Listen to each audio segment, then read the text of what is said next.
Welcome to UPSC Vinod. So today we are going to discuss history current affairs. See, history current affairs is something unique.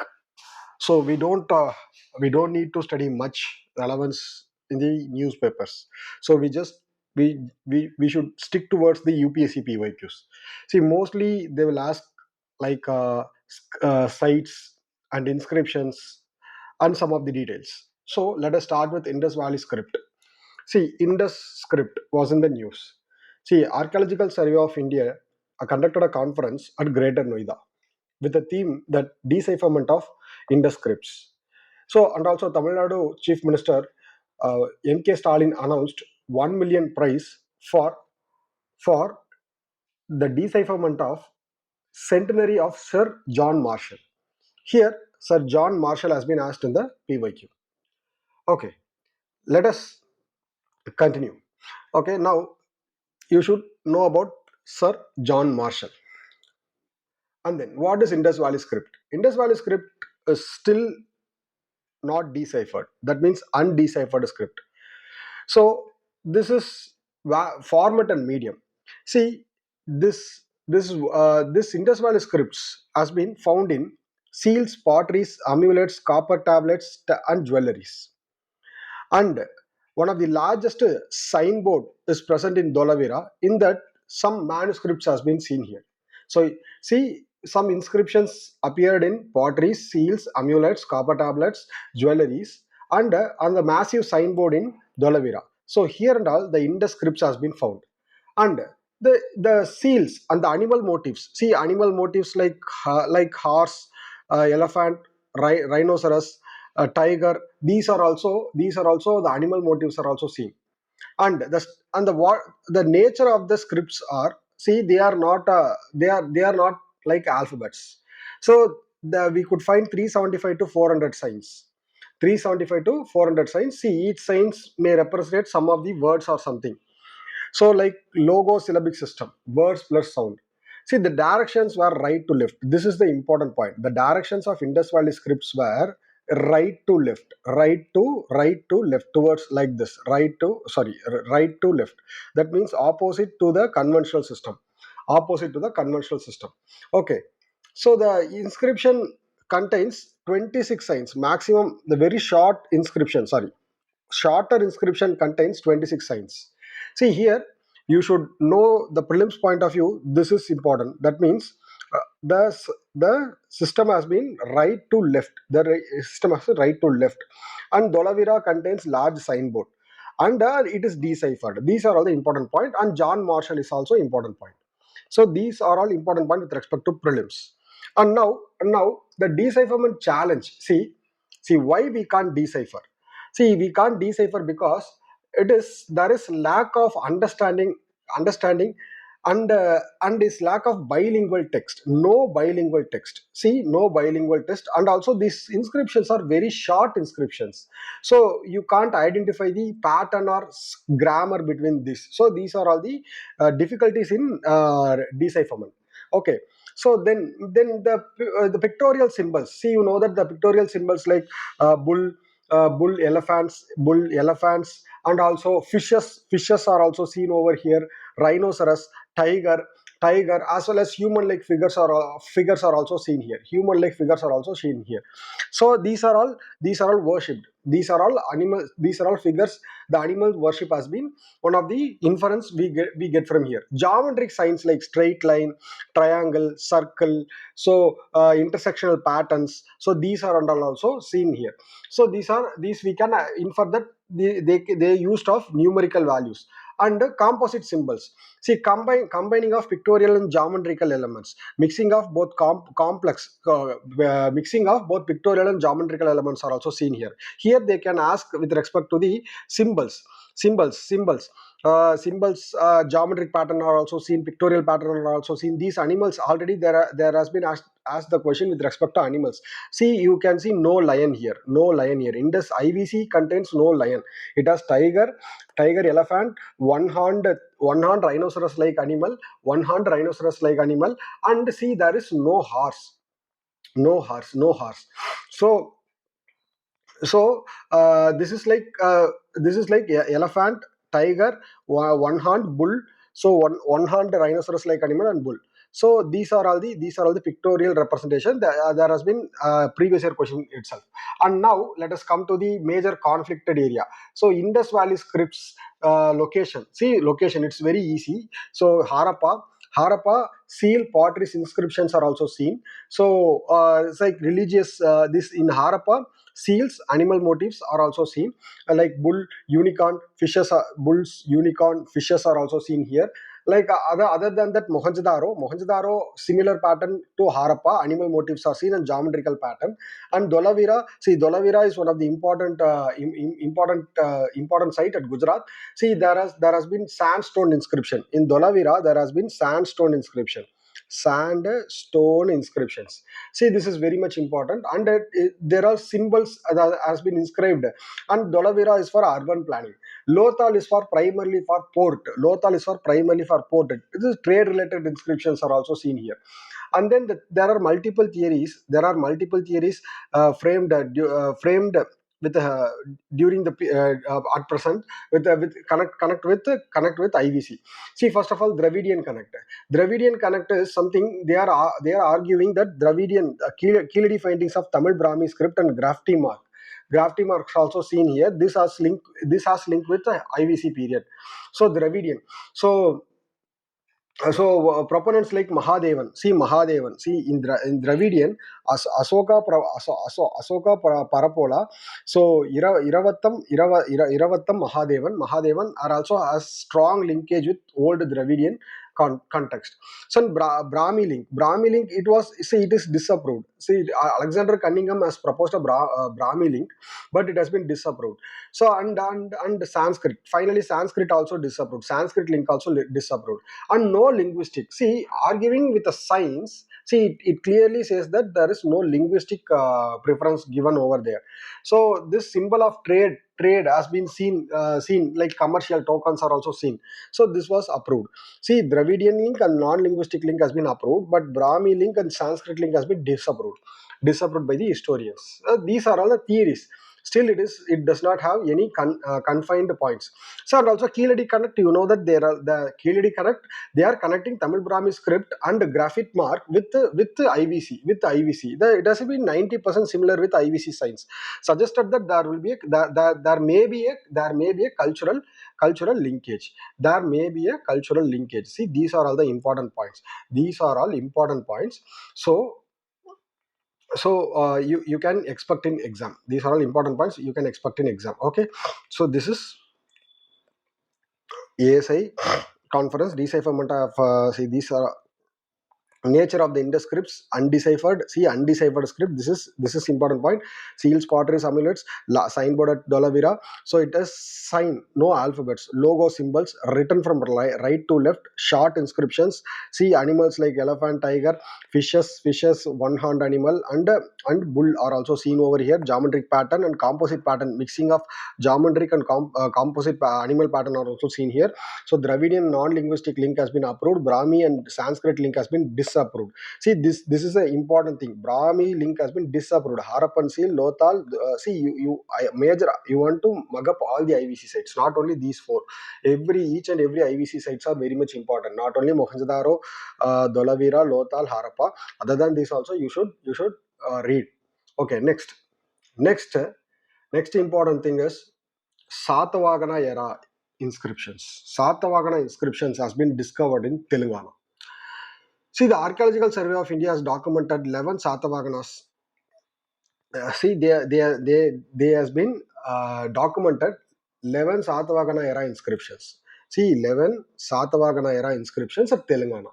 So, at particular place at Gudaram Reserve Forest, Telangana. Gudaram Reserve Forest, Telangana. So, it is documented by Archaeological Survey of India. It is documented by Archaeological Survey of India. Okay. And now it has been dated between 1st century BCE to 6th century CE. 1st century before Christian era to 6th century CE. Whose era? Satavahana's era.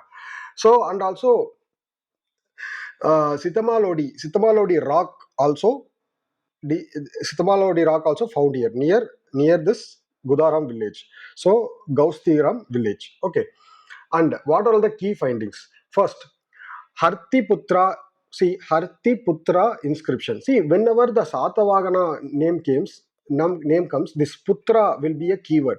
See, I will explain you. You can find this to Putra word in the Satavahana's dynasty itself. Hartiputra inscription. See, first it is written in Brahmi script, and it gives one of the most important political insights that there has been political alliance between Satavahana dynasty and Chuttu dynasty, one of the contemporary dynasty during the Satavahana's period. So political alliance between Satavahana dynasty and Chuttu dynasty, and trident. See, trident and Damaru inscriptions are also seen here. Damaru inscription. See, it is, you know that you would have seen this in the all movies and all these things. This trident and Damaru. So this says that king has connected with religion. King has connected with political authority. Political authority is associated with the symbol of religious elements. Okay. Now let us know some of the important points with respect to Satavahana dynasty. See, it's very easy. So time period is 1st century BCE to 3rd century BCE, so 3rd century CE. And see, during the capital, see, capital is not fixed. So they ruled over Telangana region and Andhra Pradesh, Maharashtra. Some parts of Telangana, see, this like this region. Okay. So particularly we can say Deccan region. So initially, Pratistana was capital. Initial capital was Pratistan, and later they moved the capital to Paitan. So Paitan, it is in Maharashtra. Python.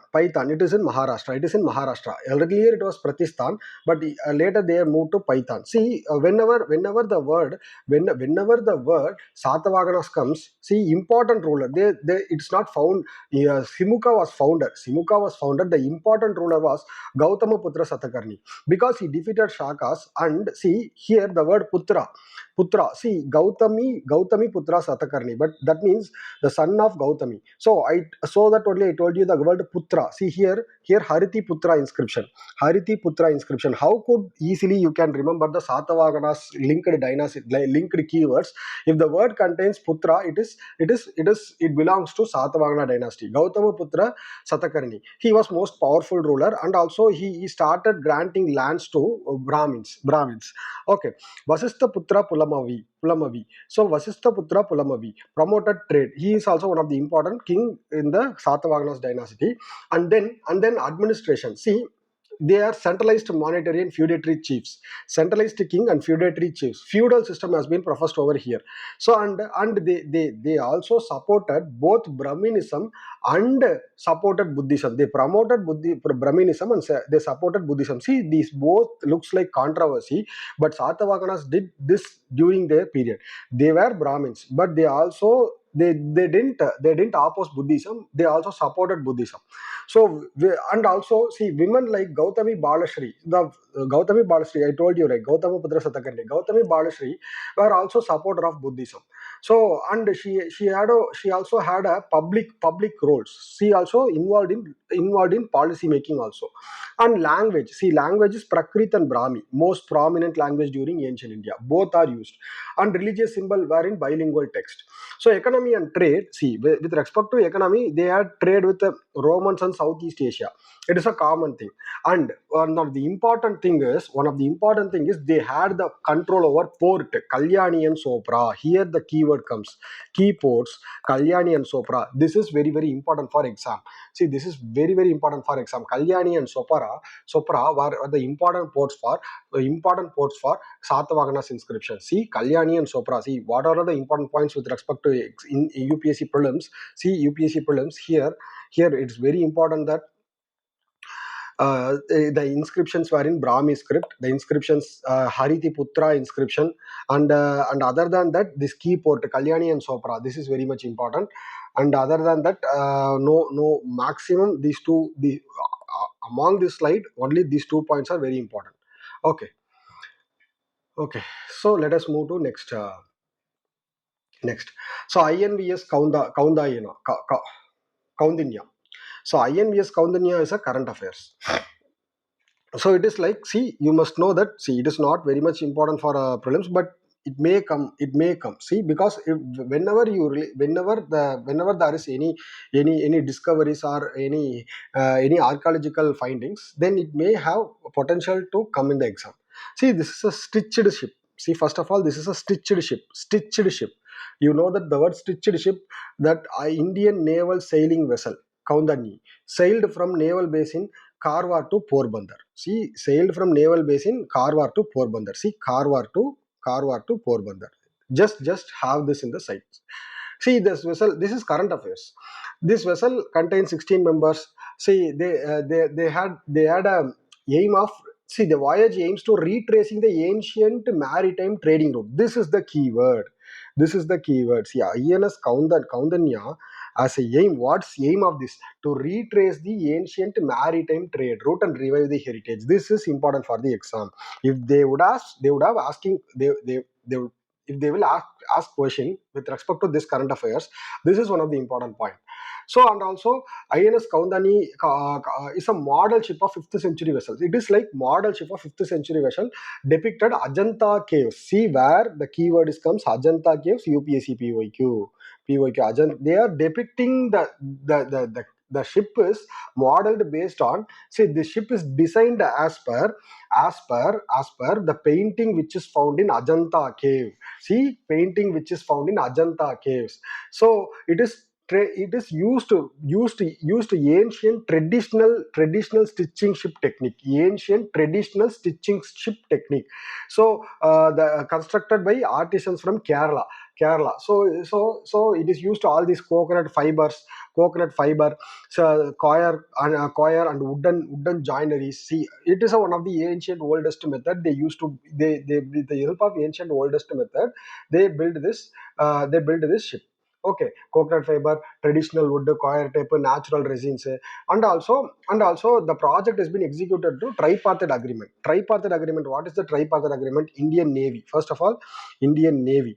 So that agreement between, see, these are all not important for exam. Indian Navy, Ministry of Culture, and Goa-based shipbuilding company. These three, they made an agreement to build this ship. See, this is not important. This is not important. Cultural symbol features of the ship. What is the importance in the ship? See, the sail displays the motifs like Gahandan Berunda, Ga- Ganden Berunda. That is two-headed eagle. So two-headed eagle and sun has been seen in this ship. Has been seen in the ship. So Gaha, Ganda Berunda is a royal ensign of Kadamba dynasty. See, they belongs to what dynasty? Kadamba dynasty. Ganda Berunda emblem is belongs to Kadamba dynasty. Which dynasty? Kadamba dynasty. They ruled Konkan coast. So, it also contains Simma Yali. It is like this symbol. The Simma Yali, the symbol of Harappan style stone anchor. This is belongs to Harappan style stone anchor. Simma Yali. See, these are all the keywords. The UPSC is fond of asking keywords. You know that they will give a terms and terminology. Simma Yali, Ganda Berunda is a two-headed eagle. Kadamba dynasty, belongs to Kadamba dynasty. See, you know that after the invasion of European power, the relevance of stitched ship has been fell down due to the colonialization of European powers. So they used their way of building the ships, and now the steps has been taken to revive the decline of stitched ship due to European colonialization, and they could have withstand with key limitations with cannon recoil and unsuitable for naval warfare. So it is not for war. So see, it is unsuitable for naval warfare. But now it is time to revive the ancient time maritime technology, highlighting India's Indian Ocean trade links with South Asia. See, there are two newses which has been related to the travel and revival things. Next, see here the important points are INS Kaundanya is a stitched ship based on ancient shipbuilding technology built by Kerala, and also it related to Kerala, Konkan coast only. So that means Western Ghats, Konkan coast. So construction features that old technology using coconut fiber, coir, all wooden things, and the Ministry of Culture. And it is it is like tripartite agreement between Indian Navy, Ministry of Culture, and Goa-based shipbuilding industry (OPC).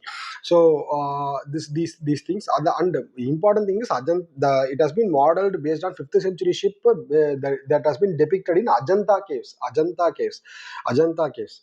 Okay, so let us move towards next current affairs. Next current affairs is T Horse Road. T Horse Road connections. The historic T Horse Road connection India to China. So T Horse Road. See here the word, syllabify the word. T Horse Road. So the main thing is T. Okay. What is the why it is in the news? See why it is in the news. The T Horse Road was historic trade route. It is a trade route. It is an ancient 2,000 kilometer trade route. Trade route linking with China, Tibet, and India, South Asia. See, you know that we already know that there is a term called Silk Route. Silk Route. So, but this T Horse Road, what is the Silk Route? The route which is used to trade the silk, transfer the silk from China, the trade the silk from China to other parts of the world. So this T Horse Road is similar to that only. See, the Tea Horse Road is belongs to Tang dynasty.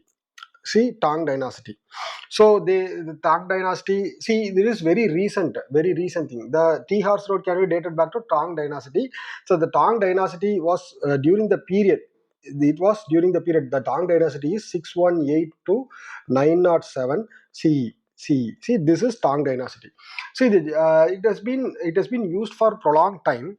So the route begin with southwest China. See, southwest China to South Asia, South Asia. So see, some of the important areas.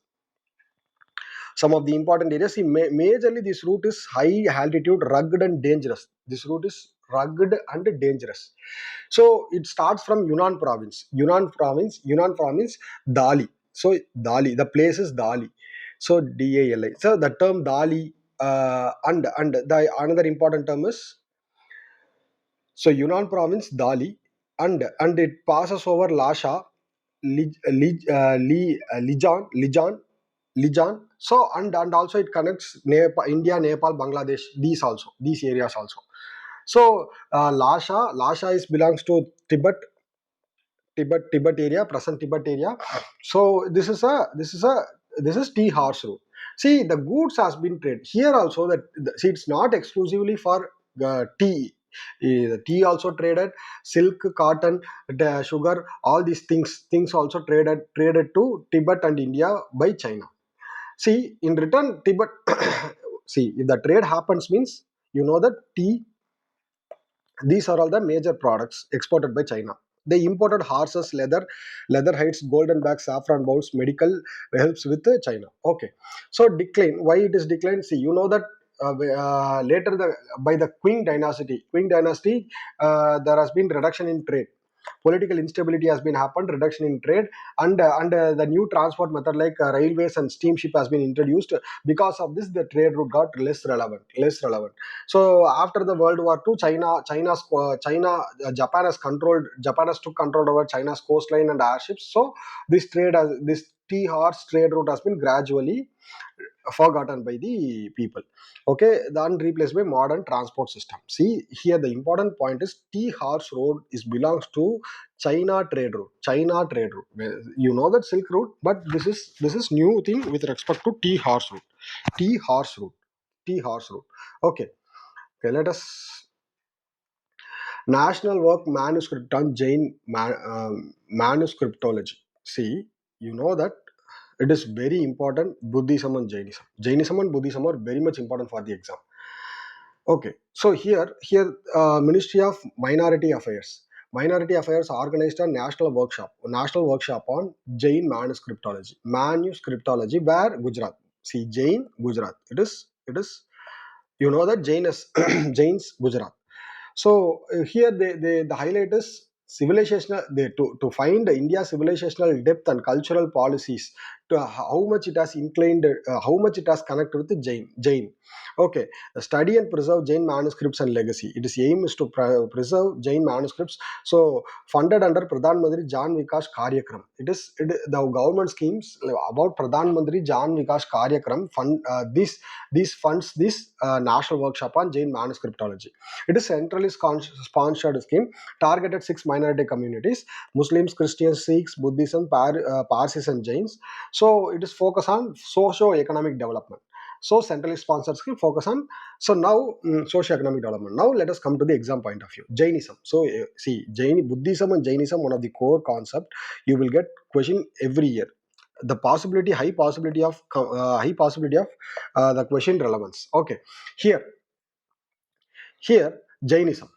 So Jainism was emerged during which century? See, 6th century, 6th century BCE. So it is one of the, that 6th century BCE, and it was one of the wing of Shramana movement. See, Buddhism and Jainism, these are base, these took the base from Shramana movement, that is anti-Vedic movement. So, and it is founded by Lord Mahavira. It is founded by Lord Mahavira. So Lord Mahavira is a 24th Tirthangara. 24th Tirthangara, he was a last Tirthangara. See, the core concept is based on this key principles of three jewelers, three Ratna: right faith, right knowledge, right conduct. Right faith, right knowledge, right conduct. You in UPSC, now they are been started to ask the exact keyword. See, right faith is Shamyaka Darshan. Samyaka Darshan. Let me write here. Let me change the color.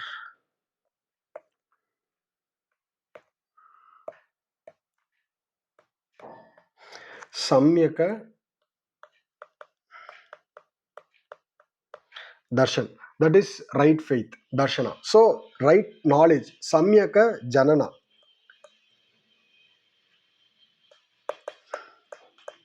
Samyaka Janana. So, right conduct is Samyaka Charita. Samyaka Drishti, Samyaka Janana, Samyaka Charita. Three ratnas of Jainism. And they have five principles, five vows. That is five principles. See, Ahimsa is non-violence. Satya is saying truth. Asteya is non-stealing. Brahmacharya is celibacy, self-control. Apagriha is non-possession. Apagriha is non-possession of the wealth. These are all the five principles of. See, these things we can expect in exam. That is Ahimsa, Satya, Asteya, Brahmacharya, Apagraha. So next, sects of Jainism. There are, see, you know that there is two sects: Swadambaras, Digambaras. See, UPSC will swap the thing. They will give they will give a statement based on Swadambaras and Jigambaras. They will connect Swadambaras with the Jigambaras properties, Digambaras with Swadambaras property. So the swap, the kind, it is called swap. So you should be well aware of this. What is meant by Swadambaras? See, it's simple. Swadambaras, white claimed women can attain liberation. See, white dress, they could wear white dress, and they allow women to attain liberation. So Digambaras, it's very simple. They are sky clad. So they are stricter, believe women must be reborn as men to attain liberation. See, Digambaras won't allow women. Swadambaras allows women. So, and also Swadambaras does not, Digambaras is nudity, Swadambaras is white dress. Okay. Now the literature. See, one of the comes another major important part of literature. See, Dilwara temple. See, whenever we talk about Jainism, Dilwara temple plays a major role. So Dilwara temple, one minute. So Dilwara temple, it is where it is present at Mount Abu. And Shravana Belagula temple. So it is also one of the largest statue. So Dilwara temple at Mount Abu, and Palitan temple. So Palitan temple. This is Shravana Belagula Bahubali statue. This is Bahubali statue. Gomateshwara temple. Sorry, another Gomadeshwara temple. It is Bahubali statue. It is Saravana Belagula. Okay. So therefore, regarding the temples, Dilwara temple, Saravana Belagula temple, Palitan temple, and another thing is Gomadeshwara temple, Gomadeshwara statue. Sorry, this is Gomadeshwara statue present at Saravana Belagula. So I got a little bit confused. Okay, sorry. So this is Saravana Belagula, Gomadeshwara temple. Okay, see major Jain literature. See, majorly Jain literature were patronized during that king present during that period. Earlier, Mahavira was the person who initiated, but it was patronized by Mauryas, Rashtrakutas, Chalukyas, Hoysalas, all these kings.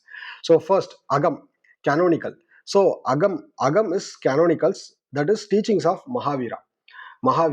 So so here it is in Prakrit language. It is not very much important. Agam, just Jain literature Agam. It is Prakrit language, and it is the teachings of Mahavira. And non-Agam is non-canonical. So commercialized philosophical work, language in Sanskrit, Tamil, Telugu, Tamil, Kannada, and Hindi.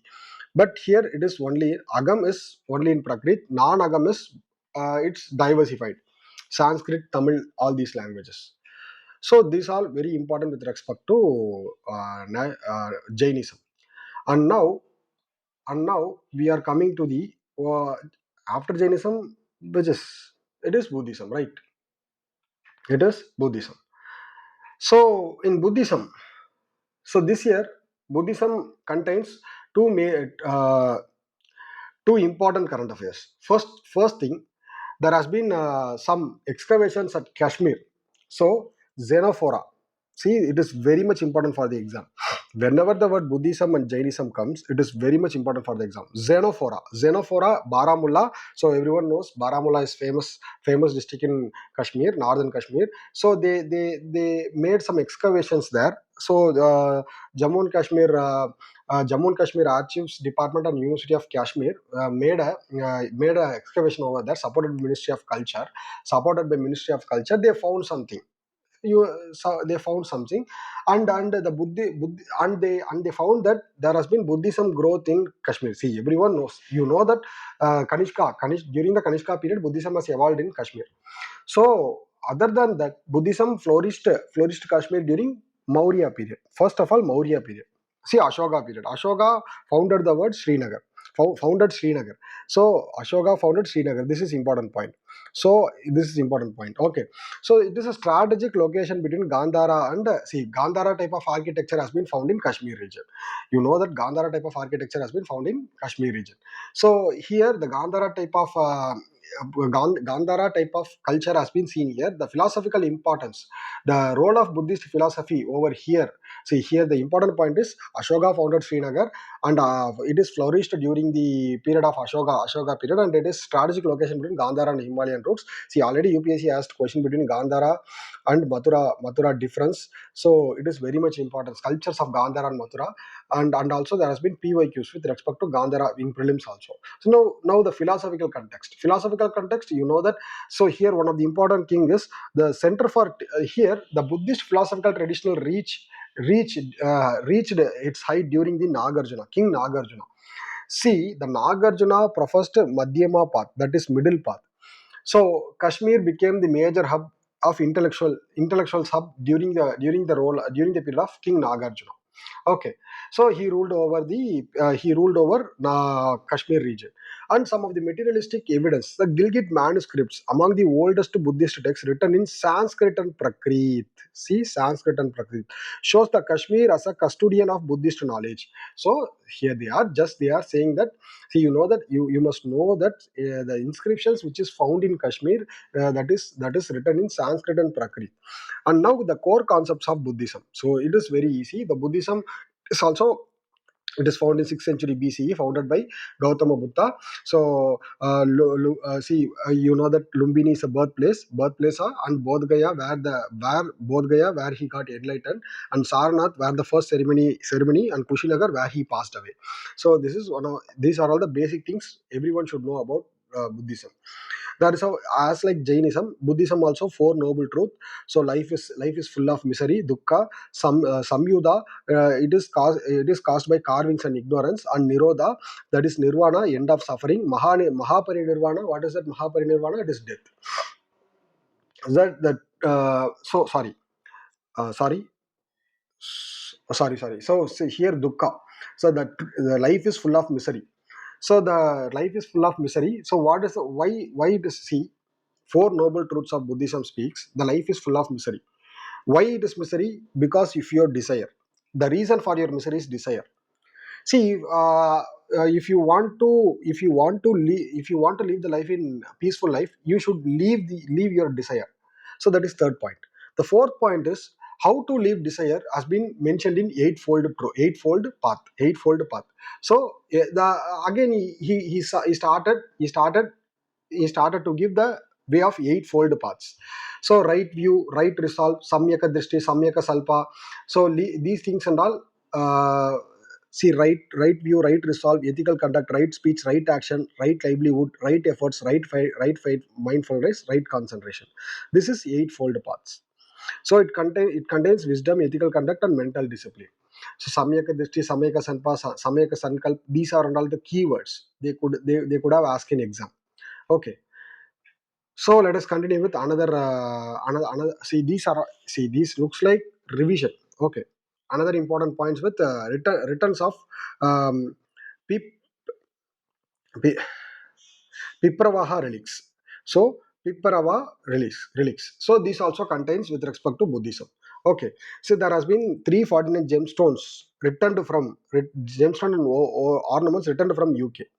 See, it is based on the there was an auction held in Hong Kong, but the auction was stopped, and these things was repatriated by government of India and Godrej Industries group of partnerships. So this is related to Buddhism. These gems are related to Buddhism. Okay. So the light and lotus relics of awakened one. Okay. The lights and lotus on the base. The event was conducted. The light and on the name of the lights and the lotus relics of awakened one. Okay. Now Buddhism. Now related to what are all the relics they had been found over here. Bone fragments, Buddha relics, crystal and steatite, gold ornaments. This has been dated over 5th and 6th century BCE. Okay. Now, so everyone knows about Gautama Buddha. 563 BCE, Bodh Gaya, Sarnath, Mahaparinirvana at Kushinagar. Just now we had that relics are divided into 8 parts. So that is the his relics has been divided into 8 parts, redistributed by Ashoka into 84,000 stupas. So these are and all things you should know well aware in your basic NCRT itself. Now archaeological details. So inscription is based on early Brahmi script. This people this thing is based on this inscriptions is based on archaeological detail. This is early Brahmi script. So it excavated during 1898 and 1970-71. It has been continued, and finally the Pirpalavana relics. The key facts. It is located at Pirpalava. Sorry, P. Pralava. So it is ancient Kapilavastu. See, some of the words with respect to ancient India and medieval India is very tough to pronounce at the moment. So just go by the flow. So it was discovered in 1989 by William Claxton PP. So he reworked. He dated to 4th and 5th century BC and reworked it, and also some evidence has been seen during the reworking in Mauryan period. And the relics has been dispersed during colonial period, Thailand, Sri Lanka, Myanmar. The majority of gems are in Indian museum now. 349 gems has been returned. See, this is current affairs, but we should know about the Buddhism in Buddhism and relics of Buddhism. That's all. Other than this, nothing is important. So it talks about soft power, arc and architecture, all these things and all. Okay. So so let us continue with continue in next video, the ancient India current affairs. Okay, thank you.